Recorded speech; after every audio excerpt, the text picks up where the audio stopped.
about you and me. The word Negro is a term that just popped up into the world in the year 1619.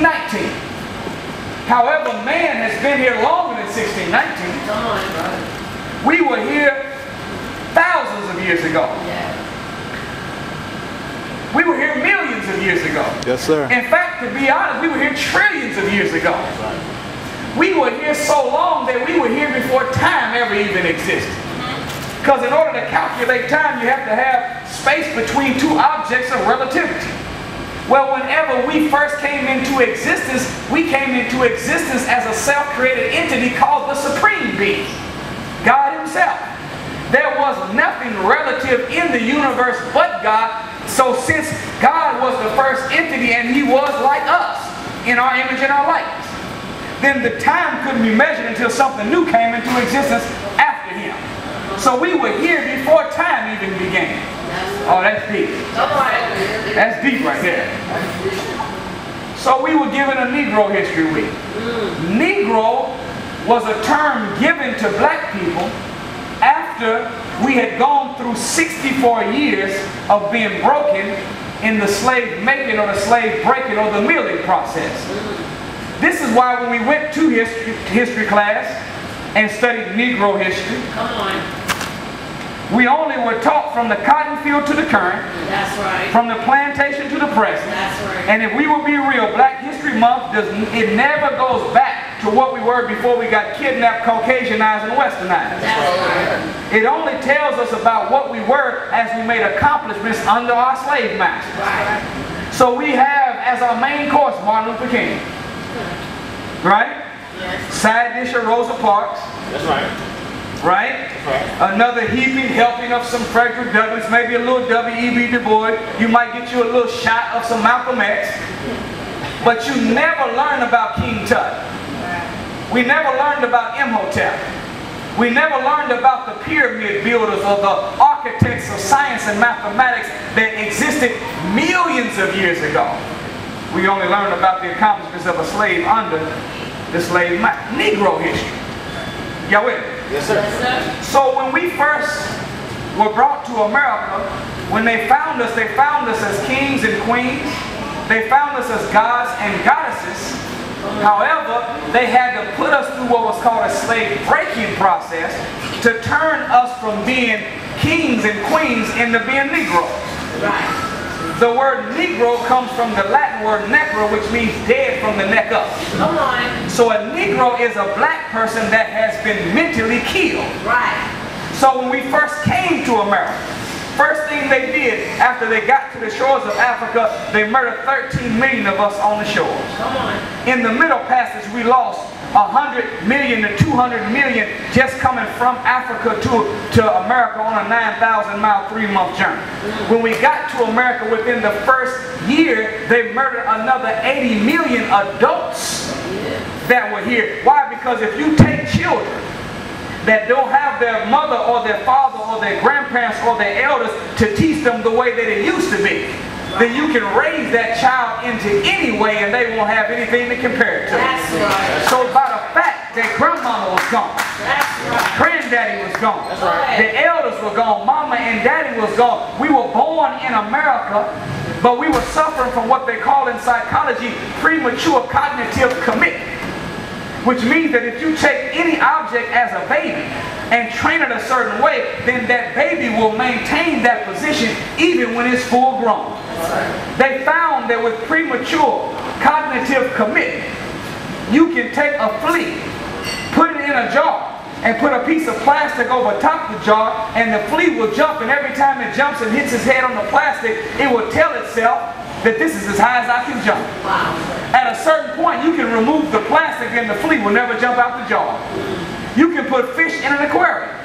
Put a piece of glass in the middle of the aquarium, and every time the fish swim and hit their head on the glass, they will send a message to their memory bank that this is as far as I can swim. At a certain point, you can remove the glass and the fish will never swim past where the line used to be.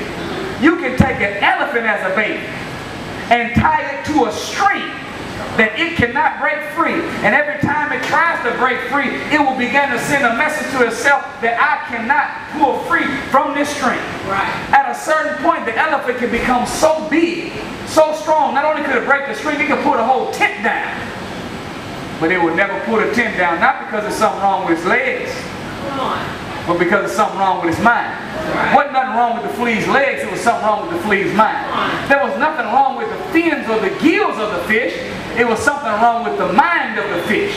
That's what happened to black people. Right. We are suffering now from premature cognitive commitment. We don't have nothing wrong with our hands and our feet, nothing wrong with our back or our legs, nothing wrong with our voices or our eyes, but it's something wrong with our mind. Go ahead. So we can jump higher than everybody jumps. All praise is due to Allah. We can sing better than everybody else can sing. Right. We can run faster than everybody else can run. You seen the dunk contest last year? People jumping up, blowing candles out on top of the rim and then dunk. Man jumped over top of a car windmill and then dunk. Free throw line, jumping in the air, does a 360 and dunk. We the gods of everything we get our hands on. But what the enemy knew, see, who was responsible for the destruction of the black race? Some will say, is it the government? Is it white people? Is it the Bilderbergers, the Illuminati, the Trilateral Commission, the Committee of 300? Is it 8 royal families? Who is it? Is it us killing each other? Is it the educational system? Is it our allegiance to the slave master's religion? Is it the food that we eat in the hood? What's killing us? And to sum it all up, to be honest with you, the answer is D. All of the above. All that is killing us. All of us working in concert with one another to make sure that we don't survive. So, once we understand that it is D, all of the above, the problem is that there's 2 different axioms or reasons by which our enemy kills us and by which we kill ourselves. White people are killing us because they know who we are. We are killing ourselves because we don't know who we are. They know, Caucasian people know, that if we are ever given an even playing field, without hindrance and suppression, if we are ever allowed to not have to be in America and work twice as hard to get half as much, if we are ever in America and there is no racism and there is no special under the table hookup for somebody that looked just like you, but if we came to the table on physical and psychological merit, they know that we would in fact be on top of civilization. That's why they wrote an unwritten constitution when they let us go free. There's a code that Caucasian rulers had among us yesterday and they still have it today. You know what it was? Nigga sing, nigga dance, nigga jump, or nigga die. And if you look at those 4 areas of human endeavors, those are the only things that we are the masters of. That's right. Nobody out singing us. Nobody out dancing us. Jump, that's sport and play. Nobody can outsport us. Can they? No, sir. They let us into the NBA, what did we do? Took it over, didn't we? They let us in the NFL, what happened? Took it over. Let Serena and Venus get on that tennis court. Serena and Venus has got to be about, what, 65 or 70 years old right now? No, but I'm saying they way up in age for tennis, but they still whooping plenty of behind. They so good that they're trying to change the rules of tennis. Because them sisters are so cold with it. They're the masters of it. Is that right? What happened whenever the brother Tiger Woods got in golf? To the top. And you know they never intended for no black man to ever be the top of golf. Because the highest honor you can get in golf is whenever you win what they call the green jacket. And when you win the green jacket, they call it the Masters. Let you know they never intended for the slaves to get it. But look at what happened when Tiger Woods got involved.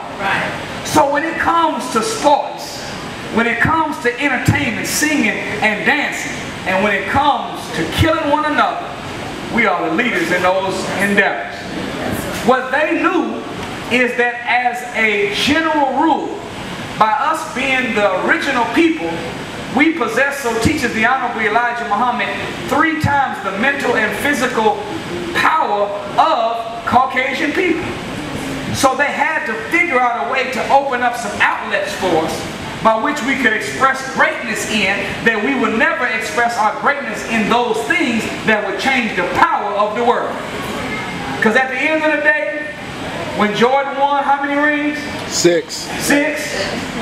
After that 6th ring, we were still in the same condition. That's right. Yeah. That's right.